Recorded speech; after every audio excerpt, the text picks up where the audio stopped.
দুটি ইন্টারেস্টিং শিরোনাম। একটা হচ্ছে স্যার আপনাকে 5 বছর চাই, আরেকটি হচ্ছে স্যার 5 বছর দালালদের কথা শুনবেন না। এই দুটি শিরোনামটা ডক্টর মোহাম্মদ ইউনূসকে কেন্দ্র করে। কখন?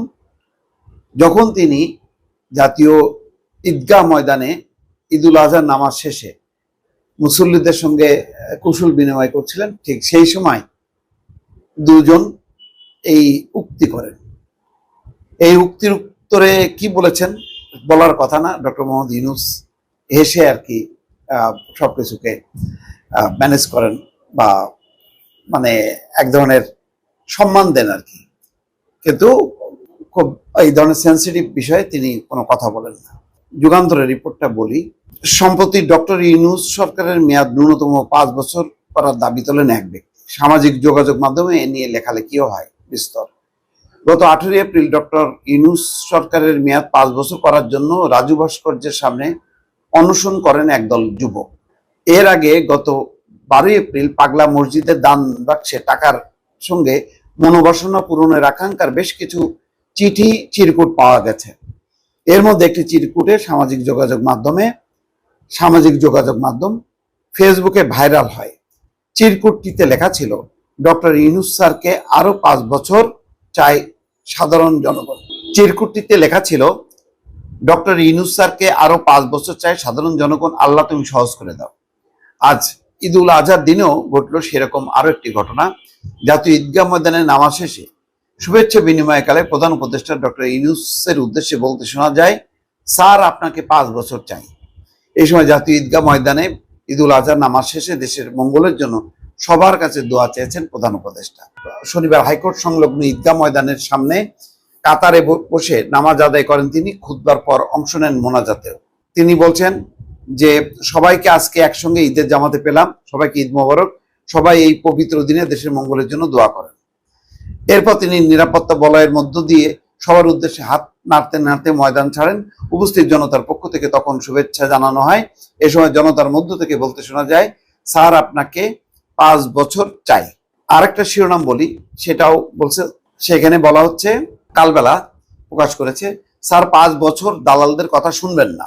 সেখানে উপস্থিত জনতার পক্ষ থেকে তখন শুভেচ্ছা জানানো হয়। সেখানে জনতার মাঝ থেকে, স্যার আপনাকে 5 বছর চাই, দালালদের কথা শুনবেন না, 5 বছর স্যার, এসব কথা বলতে শোনা যায়। যাক, তিনি কথার উত্তর দেননি। আসলে এই একজন বা দুজন যাই বলুক না কেন, অনেক মানুষের মধ্যে একটা আকুতি যে ডক্টর মোহাম্মদ ইউনূস তিনি থাকুন। তিনি যেহেতু নোবেল জয়ী, সারা বিশ্বে তার একটা পরিচিতি আছে, সম্মান আছে। আর শেখ হাসিনা তাকে যেভাবে নির্যাতন নিপীড়ন করেছেন, সুতরাং তার মতন ব্যক্তি যদি দেশের রাষ্ট্রে থাকে, তাহলে রাষ্ট্রের ভালো হবে, অনেক উন্নতি হবে, এই একটা ধারণা। আসলে এটা ডক্টর মোহাম্মদ ইউনূস এই জনপ্রিয়তার সাধারণের মাঝে আছে। মানুষ ওইটা বুঝতে চায় না যে একটা নির্বাচিত সরকার দরকার। নির্বাচিত সরকার একটা দল দ্বারা পরিচালিত হয়, সেটা না হলে একটা রাষ্ট্র পরিপূর্ণ হয় না এবং রাষ্ট্র বিপদের মধ্যে থাকে। এইসব মানুষ বুঝতে চায় না। মানুষের মধ্যে ওই সাংবিধানিক, ওই শাসনতান্ত্রিক এত জটিলতা, সংসদ, নির্বাচন, এটা চায় না। তারা মনে করে যে একটা ভালো মানুষ দরকার, যে মানুষ ভালোভাবে দেশটা শাসন করবে। তো সেই হিসাবে গত 15 বছরের শেখ হাসিনার শাসন আমল দেখতে দেখতে মানুষ এত বিরক্ত যে মানুষ এখন ডক্টর মোহাম্মদ ইউনূসকে চায়। এটা বহু মানুষের আকুতি। কিন্তু বাস্তবতা হলো এই যে শুধু বাংলাদেশ না, পৃথিবীতে বহু জ্ঞানী গুণী মানুষ আছেন যাদেরকে মানুষ পছন্দ করেন, কিন্তু সেটা এক জিনিস, আর রাষ্ট্র পরিচালনা, রাষ্ট্র ক্ষমতায় দায়িত্ব নিয়ে একটা দল এবং সরকার পরিচালনা আর একটা জিনিস। যারা একই সঙ্গে দলের শীর্ষ হবেন, একদম প্রধান পদে থাকবেন, তারাই আবার সরকার প্রধান হিসেবে দেশ চালাবেন, এটাই হচ্ছে স্বাভাবিক, সহজাত। কিন্তু আমাদের জ্ঞানী গুণী বহু জনপ্রিয় মানুষ থাকেন, যাদেরকে মানুষ প্রচুর ভালোবাসেন। মাঝে মধ্যে তাদের মধ্যে যখন কি এই রাজনৈতিক অপশাসন, দুঃশাসনে মানুষ যখন অস্থির হয়ে ওঠে, তখন তাদের মনে হয় যে একটা ভালো মানুষ এসে দেশ চালাক। কিন্তু কিভাবে চালাবে, কেমনে চালাবে, তার দল নাই, তার কোনো কিছুই নাই। এই অবস্থা একটা ভালো মানুষ হলেই সে যে মানে একটা দল শাসিত একটা সরকার যেভাবে ভালোভাবে চালানো যায়, যদি সত্যিকার একটা ভালো দল হয়, তখন তার একটা রাজনৈতিক শাসন একদম তৃণমূল থেকে কেন্দ্র পর্যন্ত বিস্তৃত হয় এবং তার মাধ্যমেই একটা সরকার পরিচালনা হয় এবং দেশ ভালোভাবে শাসিত হয়। কিন্তু দুর্ভাগ্যজনকভাবে আমাদের রাজনীতিবিদরা ফেল করেছে বলেই আজকে ডক্টর মোহাম্মদ ইউনূসের প্রতি মানুষের ওই উচ্চাসা বা প্রত্যাশা যে ডক্টর মোহাম্মদ ইউনূস থাকুন এবং তিনি যাতে দেশ পরিচালনা করে আরো 5 বছর বা 10 বছর। জাতির উদ্দেশ্যে ডক্টর মোহাম্মদ ইউনূস যে ভাষণ দিয়েছেন এবং নির্বাচনের সময় বলেছেন যে এপ্রিলের প্রথমার্ধে যে কোনো দিন, তো এই ঘোষণার পর রাজনৈতিক অঙ্গনে পক্ষে বিপক্ষে মতভেদ আছে।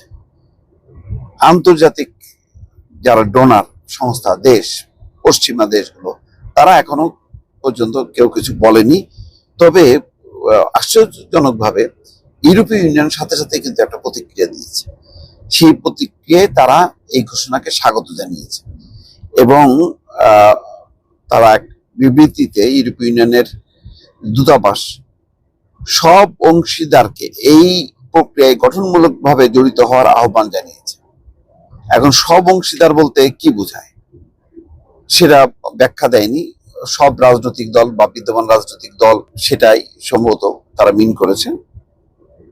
ইউরোপীয় দূতাবাসের বিবৃতিতে বলা হচ্ছে, প্রধান উপদেষ্টা নির্বাচনের জন্য একটি সময়সূচি ঘোষণা করেছেন। ইউরোপীয় ইউনিয়ন বাংলাদেশের রাজনৈতিক উত্তরণকে ধারাবাহিকভাবে সমর্থন করে আসছে। আইনের শাসন, মৌলিক অধিকার, গণতান্ত্রিক নির্বাচনের মাধ্যমে এটিকে প্রতিষ্ঠিত করার আহ্বান জানিয়েছে। এটি একটি গুরুত্বপূর্ণ মুহূর্ত। ইউরোপীয় প্রতিনিধি দল সব অংশীদারকে এই প্রক্রিয়ায় গঠনমূলকভাবে জড়িত হওয়ার এবং একটি উচ্চাভিলাষী সংস্কার এজেন্ডা সংজ্ঞায়িত করার কাজ এগিয়ে নেওয়ার আহ্বান জানিয়েছে, যা আরো স্থিতিশীল, আরো সমৃদ্ধ এবং গণতান্ত্রিক বাংলাদেশ গঠন করবে বলে বিজ্ঞপ্তিতে জানানো হয়। এইটা সরকারের জন্য খুব ইতিবাচক হলো এবং একটা সমর্থন হলো। এর আগে জাতিসংঘের আবাসিক প্রতিনিধি যেই গোয়েন লুইস, তিনিও কিন্তু বলেছেন যে নির্বাচনের অংশগ্রহণমূলক বলতে তিনি বলেন সব রাজনৈতিক দলের না, জনগণের অংশগ্রহণ। এবং পারতপক্ষে জাতিসংঘও কিন্তু ডক্টর ইউনূসের যে সংস্কার, এইগুলি, এই পদক্ষেপকে তারা স্বাগত জানায়। বাংলাদেশের যেই বিচার, প্রশাসন এবং নির্বাচন না হওয়া, এই ঘাটতিগুলোর পেছনে তারা মনে করে যে আমাদের যথোপযুক্ত প্রতিষ্ঠান নেই এবং প্রতিষ্ঠানগুলো গড়ে তোলা হয়নি এবং এখানে সংস্কারও হয়নি।